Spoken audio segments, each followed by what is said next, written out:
సంవత్సరం కింద ఒక చిన్న స్టాల్ తో స్టార్ట్ అయిన వ్యాపారం ఈ రోజు ఒక పెద్ద బేకరీ లాగా మారిపోయింది. సిస్టర్ తో మాట్లాడుతా అన్నప్పుడు తెలిసింది ఏంటంటే వాళ్ళ బాబుకి మైదాతో చేసిన ఫుడ్స్, ప్రిజర్వేటివ్స్ యూజ్ చేసిన చాక్లెట్స్ సెట్ కాలేదని ఇంట్లోనే healthy version of cakes, cookies, chocolates చేయడం స్టార్ట్ చేసిందంట. ఇంకా బేకింగ్ మీద ప్యాషన్ తో ఈ శ్రీ ఫుడ్స్ ని స్టార్ట్ చేసింది. నాకు వీళ్ళ కాడ పిచ్చగా నచ్చిన డెజర్ట్స్ చెప్తా, వీడియో మొత్తం చూసి ఫాలో అవ్వడం మాత్రం మర్చిపోకండి. వెళ్ళినప్పుడు మిస్ అవ్వకుండా వీళ్ళ స్ట్రాబెర్రీ విత్ చాక్లెట్ అయితే ట్రై చేసేయండి. స్ట్రాబెర్రీస్ ని కడుగుతారా లేదా అని డౌట్ పడాకండి. నీట్ గా కడిగి పోయినవి పక్కన పడేసి మంచి స్ట్రాబెర్రీస్ ని ముక్కలు చేసి చాక్లెట్ వేసిస్తారు. అసలు ఆ చాక్లెట్ సాస్ ఎంత రుచిగా ఉందంటే తినే కొద్దీ తినాలనిపించింది ఎగుటు లేకుండా. ఫ్రెష్ స్ట్రాబెర్రీస్ ని చాక్లెట్ లో అద్దుకొని తింటా అంటే టేస్ట్ అయితే ర్యాంప్. ఇంకా వీళ్ళ కొరియన్ బన్ అయితే అస్సలు మిస్ అవ్వకండి. ఇది చాలా అంటే చాలా టేస్టీగా ఉన్నది.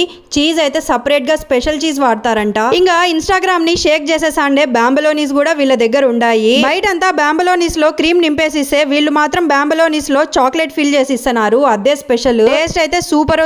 ఇంకా వీళ్ళ స్ట్రాబెర్రీ కేక్ బౌల్ అయితే కెవ్వు కేక అంత బాగున్నది. ఎక్కువ చేసి చెప్తానని మాత్రం అనుకోకండి, ట్రై చేస్తే మీకే అర్థమవుతుంది. వీళ్ళ దగ్గర ఇంకా ఏమేమి దొరుకుతాయి నెక్స్ట్ రీల్స్ లో చెప్తా. అడ్రస్ వచ్చేసి మన ప్రొద్దుటూరు గాంధీ రోడ్ లోని మానస డెంటల్ హాస్పిటల్ పక్కనే ఈ శ్రీ ఫుడ్స్ ఉంటాది.